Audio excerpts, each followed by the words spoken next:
نور على نور، نور على نور، يهدي الله لنوره من يشاء. Então, o autor diz: Babu Ahkamil Miyah.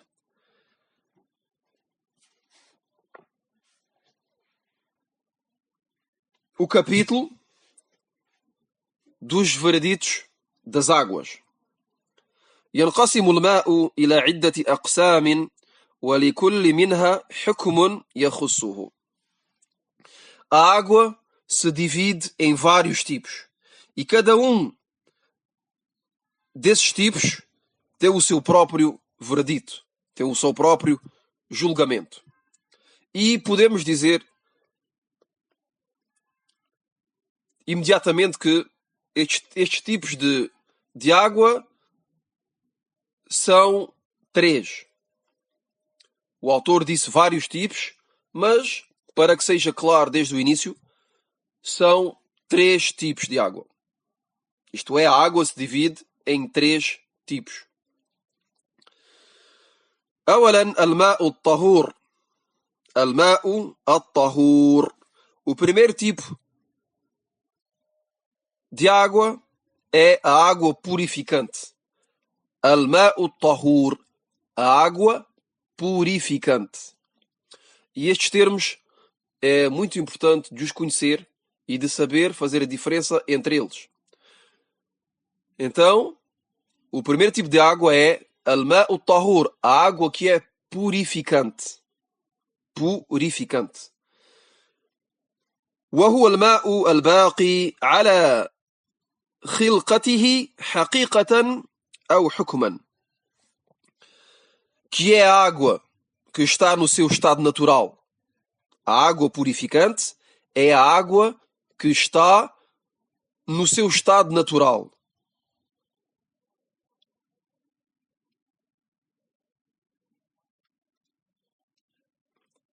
É a água que está no seu estado natural ou também a água que tem o seu veredito, como vai ser detalhado depois. Inshallah ta'ala. فمثال الماء الباقي على خلقته حقيقة الماء النازل من السماء كالأمطار والثلج. ومثال الماء الباقي على خلقته حكما الماء المتغير بما يشق صوت الماء عنه كالطحالب وأوراق الشجر. Então o autor diz que a água purificante é a água que está no seu estado natural. Por exemplo, a água que desce dos céus, como a água da chuva ou também a neve. Isto é a água que é considerada no seu estado natural. Quanto à água que tem o mesmo julgamento que a água que está no seu estado natural, que é a água que desce dos céus, temos a água dos mares. A água dos mares, a água dos rios e dos lagos, etc. E isto, mesmo se esta água mudou de aspecto. Quer dizer, estamos a falar agora da água que tem o veredito da água que está no seu estado natural. A água que está no seu estado natural, como foi mencionado, é a água da chuva, por exemplo. E a água que tem o mesmo veredito, o mesmo julgamento que a água da chuva é a água dos mares, isto é, dos oceanos, a água dos rios e também a água dos lagos. E isto mesmo se esta água dos mares, dos rios e dos lagos mudou de aspecto. Como, por exemplo, tem uma cor diferente da água que cai do céu. Tem uma cor diferente da água da chuva. E isto por causa, ou derivado, a uma coisa natural. A uma coisa natural que se vem misturar a esta água do mar, ou a esta água dos rios, ou a água dos lagos. uma coisa que se misturou à água de maneira natural. Como, por exemplo, as algas marítimas,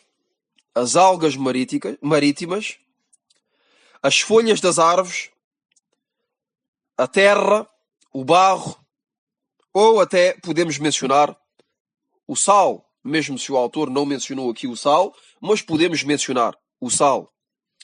Então a água dos mares, por exemplo, é salgada. É uma água que é salgada, não é exatamente igual àquela que cai do céu. A água dos mares é salgada. Isto é, em relação ao seu sabor. Mas também, visivelmente, não tem a mesma cor. Porque é misturada com algas marítimas também. Podemos dizer a mesma coisa para as águas dos rios. As águas dos rios têm uma cor diferente daquela que cai do céu, da água da chuva. Por exemplo, a água do rio, logo que a chuva cai e que entra pelo rio, muda de cor. Derivado a quê? Derivado a uma coisa natural que se encontra, que é a terra. A terra, logo que é misturada com a água que cai do céu, se transforma, muda de cor. Fica com a cor da terra. Fica com uma cor de barro. No entanto, esta água é considerada como sendo purificante. Quer dizer que tem o veredito, o julgamento da água que cai do céu no seu estado natural. Mas também podemos dizer a mesma coisa para as águas dos lagos. As águas dos lagos, que são águas geralmente da água doce, mas que também foram modificadas por uma coisa natural que é, por exemplo, as folhas das árvores que estão em seu redor. As folhas das árvores que estão em seu redor e que caem dentro da água, com o tempo modificam a cor desta água e até mesmo o sabor ou até mesmo o cheiro. Então, vemos aqui que temos a água purificante, que pode ser aquela que cai do céu sob a forma de chuva ou de neve, mas também temos uma água purificante, considerada como purificante, que é a água que se encontra nos oceanos, nos mares, nos rios e também nos lagos. Mesmo se estas águas tenham sido modificadas derivado a coisas naturais, a coisas que fazem parte destas águas, que seja o sal, que sejam as águas marítimas, ou que sejam também as folhas, ou até a terra, o barro que se encontra misturado a esta água. Então, tudo isto é considerado como água purificante.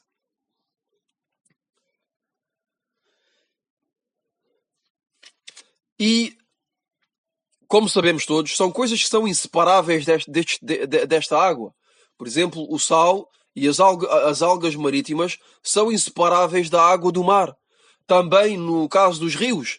No caso dos rios, a terra, o barro, as algas, as folhas e também no caso de as águas dos lagos têm naturalmente coisas que são inseparáveis dela. Que são as algas marítimas, que são as folhas, as algas, a terra, etc. Isto são coisas que são naturais à água e que são inseparáveis dela, que impossíveis a tirar da água. São coisas que encontramos na natureza.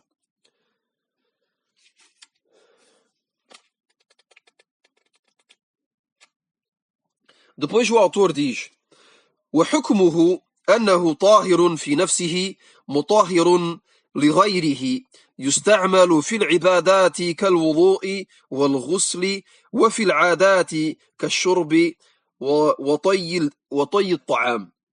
قال الله تبارك وتعالى: وأنزلنا من السماء ماء طهورا. وقال صلى الله عليه وآله وسلم عندما سئل عن البحر: هو الطهور ماؤه الحل ميتته. Depois o autor nos menciona o julgamento. O julgamento ou o veredito deste primeiro tipo de água que mencionamos, que é al-ma'u tahur, a água purificante. A água purificante.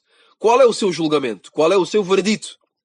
O autor diz que esta água é pura em si mesmo. Esta água é pura em si mesmo e purificante para nós. Quer dizer que a água da chuva, a neve, a água dos mares, dos rios e dos lagos, etc., é considerada como pura em si mesmo. Ela própria é pura. E é considerada como purificante para nós.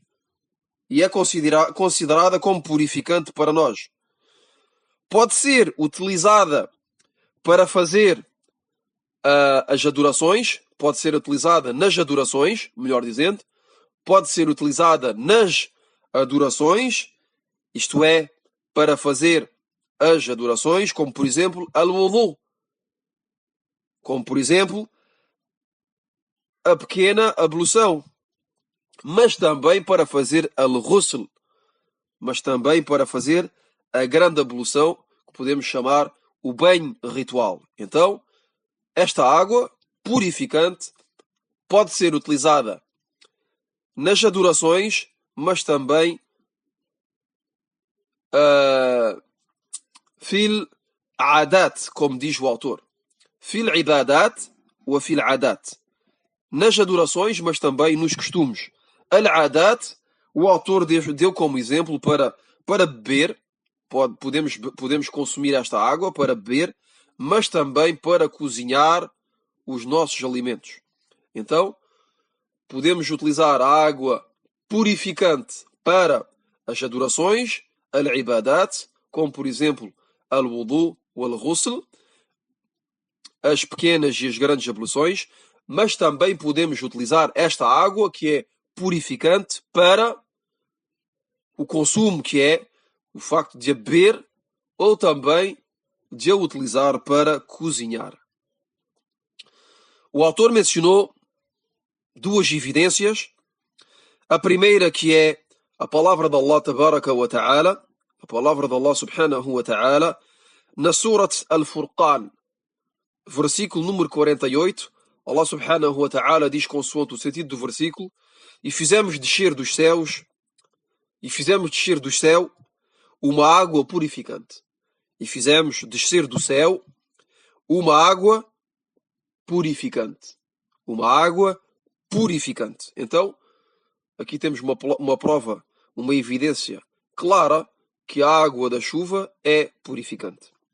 A segunda evidência mencionada pelo autor é um hadith, uma palavra do mensageiro de Allah, sallallahu alayhi wa alihi wa sallam, logo que foi questionado acerca da água do mar. O mensageiro de Allah, sallallahu alayhi wa sallam, foi questionado sobre a água do mar. Então respondeu: a sua água, isto é, a água do mar, é purificante. É purificante. E a sua carniça, permitida.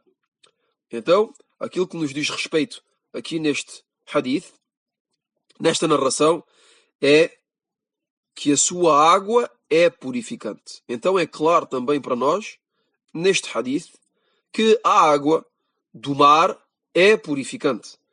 Então, no versículo temos a água da chuva, aquela que cai do céu, que é considerada como purificante, tahur, e também temos a água do mar,